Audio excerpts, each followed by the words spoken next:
नमस्कार साथियों, मैं मनीष भारती संस्कृति पीसीएस प्लेटफॉर्म पर आप सभी का स्वागत करता हूं। साथियों, बिहार में एक प्रोग्राम चलाने की बात की जा रही है जो कि सीमावर्ती जिलों में चलाया जाएगा। सीमावर्ती जिले कहने का तात्पर्य है कि जो नेपाल से सटे हुए इलाके हैं वहां पर। अब इसका नाम दिया गया है, ध्यान रखिएगा, वाइब्रेंट विलेज प्रोग्राम। ये जो ध्यान रखना है उन लोगों के लिए ज़्यादा आवश्यक जो कि 72वीं बीपीएससी का प्रीलिम्स देने वाले हैं और जो भी इंटरव्यू दे रहे हैं या आगे चल के मेंस लिखने वाले हैं, उनके लिए भी महत्वपूर्ण है। देखिए, वाइब्रेंट विलेज प्रोग्राम को अभी डिटेल से पढ़ेंगे। इस बात की बहुत अधिक संभावना है कि यहाँ से प्रश्न पूछे जा सकते हैं। प्रश्न में क्या क्या टॉपिक रहेगा उसको लेकर के हम देखेंगे, ठीक है। क्योंकि ये ग्रामीण व्यवस्था को एक तरह से बेहतर करने की बात की जा रही है, इसीलिए यहाँ से प्रश्न के संभावना भी रहने की बात की जा रही है। और यह भी देखेंगे कि यह किन लोगों को इससे फायदा मिलने वाला है और सरकार ऐसा क्यों करते हुए नजर आ रही है। जो एक बात कही गई है कि बिहार के नेपाल से सटे जो डिस्ट्रिक्ट हैं वहां पर वाइब्रेंट विलेज प्रोग्राम चलाया जाएगा। कहने का तात्पर्य है कि नेपाल से सटे हुए डिस्ट्रिक्ट की अगर हम बात करें तो जरा यहां पर आते हैं। देखिए, यह जो एरिया पड़ता है वह बिहार के वेस्ट का पड़ता है और यह एरिया जो पड़ता है वह ईस्ट का पड़ता है ना। कुल मिलाकर के बिहार के नॉर्थ में अगर देखेंगे तो यहाँ पर आपको नेपाल देखने को मिलेगा, ठीक है। और इन डिस्ट्रिक्ट पर ध्यान दीजिए, एक डिस्ट्रिक्ट यहाँ पर आपको दिखेगा पश्चिम चंपारण, फिर पूर्वी चंपारण, फिर सीतामढ़ी, फिर इसके बाद जो है आपको ये पूरा एरिया मधुबनी का, सुपौल, अररिया और आखिरी में आपको दिखेगा किशनगंज।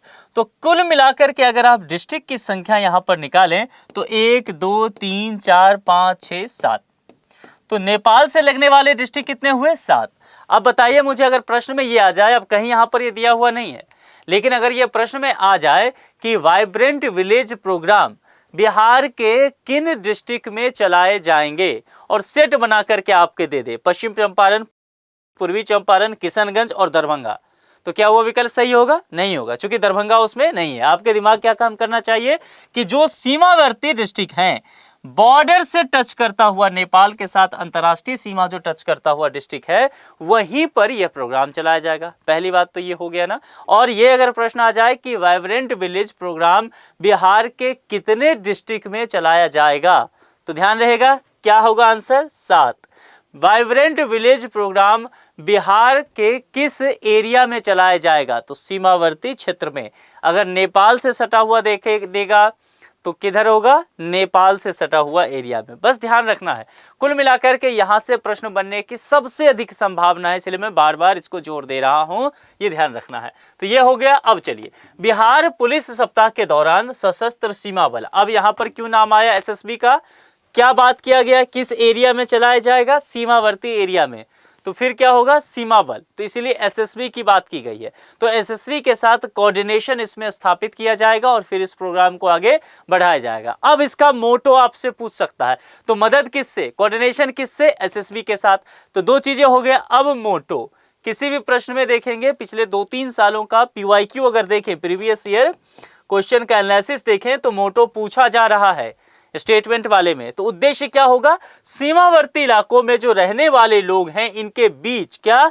सुरक्षा की भावना मजबूत करना, पुलिस जन सहयोग को भी मजबूत करना। अब देखिए, खतरा कहाँ के लोगों को ज्यादा होता है? जो सीमावर्ती इलाकों में रहते हैं। तो इन लोगों को इस प्रोग्राम के तहत इनके अंदर सुरक्षा की भावना मजबूत करने की बात दी जाएगी। पुलिस के साथ मैत्रीपूर्ण संबंध कैसे हो सकता है, इस बात को लेकर के भी जोर दिया जाएगा। और यह जानकारी बिहार पुलिस के डीजीपी हैं बजट अपील और कल्याण, कौन है? कमल किशोर सिंह, उन्होंने इस बात की जानकारी दिया है, ठीक है। यहां से कई सारे प्रश्न निकल गए, आप जान रहे हैं। अब जानकारी क्या दिया गया है, जरा इसको लेकर के बात करते हैं। एडीजी ने जो दिया है, कमल किशोर ने कहा है कि इस पहल के तहत बिहार पुलिस, सशस्त्र पुलिस बल और स्थानीय समाज मिलकर सामुदायिक सहभागिता कार्यक्रम चलाएंगे ताकि सीमा इलाके में भरोसा और सतर्कता दोनों बढ़े। फिर इन्होंने कहा कि इस साल 22 से 27 फरवरी तक डेट मिल गया। अब अगर प्रीलिम्स में पूछ दिया जाए वाइब्रेंट विलेज प्रोग्राम बिहार में कब से कब चलाया गया और अलग अलग डेट लिख दे, तो उसमें किस में टिक लगाना है? 22 से 27 फरवरी तक मनाया जाएगा। और इन सब चीज़ों में एक और चीज़ पर जोर दिया जाएगा, स्वच्छता पर जोर दिया जाएगा। सभी थाना, ओपी और पुलिस जो प्रतिष्ठान है वहाँ पर विशेष स्वच्छता अभियान भी चलाया जाएगा। इसके अलावा हर जिले में पुलिस अधीक्षक स्तर पर 3 सर्वश्रेष्ठ स्वच्छ थाना और ओपी को पुरस्कृत करने की बात भी की जा रही है। जो लवारिस गाड़ियां हैं वेयर हाउस के निष्पादन में तेजी लाई जाएगी। पुलिस सप्ताह के दौरान मुख्यालय समेत सभी जिलों में पुलिस पब्लिक संवाद भी किया जाएगा। लोगों के बीच जागरूकता अभियान, सांस्कृतिक कार्यक्रम और खेल प्रतियोगिता आयोजित किए जाएंगे। कुल मिलाकर के अगर इसका निचोड़ देखें तो पुलिस ये कोशिश कर रही है कि जन संवाद कैसे बेहतर किए जाए, लोगों का विश्वास कैसे पुलिस पर टिके, इसको लेकर के बातें की जा रही है। ये सभी योजनाएं शामिल की जाएगी। क्या क्या? सीमावर्ती इलाकों के पूरी तरह से विकास के लिए केंद्र सरकार ने वाइब्रेंट विलेज प्रोग्राम लागू किया है। तो क्या अब यहाँ पर बताइए कि यहाँ पर इस प्रोग्राम को लागू करने के लिए कौन जिम्मेदार है? केंद्र सरकार। तो क्या यहाँ पर केवल जो बिहार और नेपाल का सीमावर्ती क्षेत्र है वहाँ पर होगा, या पाकिस्तान जम्मू कश्मीर वाला जो एरिया है वहाँ भी होगा? वहाँ भी होगा। बांग्लादेश और पश्चिम बंगाल का है वहाँ भी होगा, तो वहाँ भी होगा।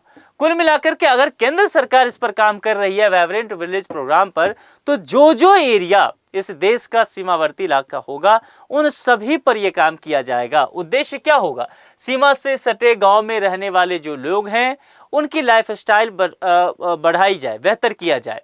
तो ये कैसे होगा? वहां पर इंफ्रास्ट्रक्चर बेहतर दीजिए, सड़क की बेहतर व्यवस्था, स्वास्थ्य, बिजली, इंटरनेट, ये जो बुनियादी सुविधा है इसका विस्तार करना होगा और पर्यटन को बढ़ावा देना पड़ेगा। क्योंकि सीमावर्ती इलाके जो देश भर में हैं वहां पर देखा जा रहा है कि पर्यटन की अपार संभावनाएं हैं।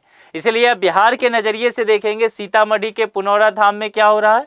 माँ जानकी का भव्य मंदिर बनाया जा रहा है, जैसा कि अयोध्या में राम मंदिर बनाया गया, उसका शिलान्यास हो चुका है। और नेपाल के उस तरफ कौन सा पड़ता है? जनकपुर का मंदिर है ना, माँ जानकी का जनकपुर वाला मंदिर। तो कुल मिलाकर के पर्यटन की अपार संभावनाएं हैं और ये हर एक जगह है। भारत जहां जहां भी सीमा साझा करता है ये चीज आपको देखने को मिलेगा। ठीक है, तो यहां पर देखेंगे यह योजना केंद्रीय गृह मंत्रालय की तरफ से 100% केंद्रीय सहायता के साथ साथ संचालित की जा रही है। यानी कि फंड की अगर बात की जाएगी तो 100% किसका द्वारा दिया जा रहा है? केंद्र सरकार के द्वारा। वाइब्रेंट विलेजेस 2 में लगभग 6900 करोड़ रुपए के खर्च से 17 राज्यों के 334 ब्लॉक्स के 1954 गांव इसमें शामिल किए गए हैं। और इसमें ही अगर देखा जाए तो बिहार के सीमावर्ती जिलों के लिए खास योजना बनाई गई। किसके द्वारा? केंद्र सरकार के गृह मंत्रालय के द्वारा। तो आपको क्या लगता है कि आने वाले समय में जिस तरह से वाइब्रेंट विलेज प्रोग्राम को केंद्र सरकार चाह रही है कि सीमावर्ती इलाकों में चलाया जाए, इससे क्या वाकई जो सीमावर्ती इलाके में रहने वाले लोग हैं उनके जीवन स्तर में सुधार आने वाला है? आप अपने विचार कमेंट बॉक्स में लिख करके जरूर बताएं। यहाँ पर एक ऑफर आपके लिए है। होली के शुभ अवसर पर संस्कृति आईएएस ये ऑफर दे रहा है आपको। 3 मार्च 2026 तक ये वैलिड रहने वाला है। ऑफर है क्या? ऑफलाइन क्लासरूम अगर आप लेते हैं कोर्सेज तो आपको उस पर 20% तक का डिस्काउंट मिल जाएगा, और ऑनलाइन लाइव कोर्सेज लेते हैं तो ओवरऑल जो है का डिस्काउंट मिलेगा आपको। दिल्ली और प्रयागराज संस्कृति आईएएस के दोनों ब्रांच पर ये उपलब्ध रहेगा। कॉन्टैक्ट नंबर और संस्कृति आईएएस का वेबसाइट दिया गया है जिस पर विजिट करके अधिक जानकारी लीजिए और फिर अपने मन मुताबिक के कोर्स में नामांकन करवा करके होली पर अपने आप को एक तोहफा जरूर दीजिए। बस ध्यान रखना है 3 मार्च 2026 तक ही ये वैलिड रहने वाला है। ठीक है, तो तत्परता थोड़ी सी दिखानी होगी चूंकि समय सीमित है। आज के लिए इतना है। जुड़ने के लिए आप सभी का बहुत बहुत शुक्रिया। पारी समाप्ति की घोषणा की जाती है। Thank you so much.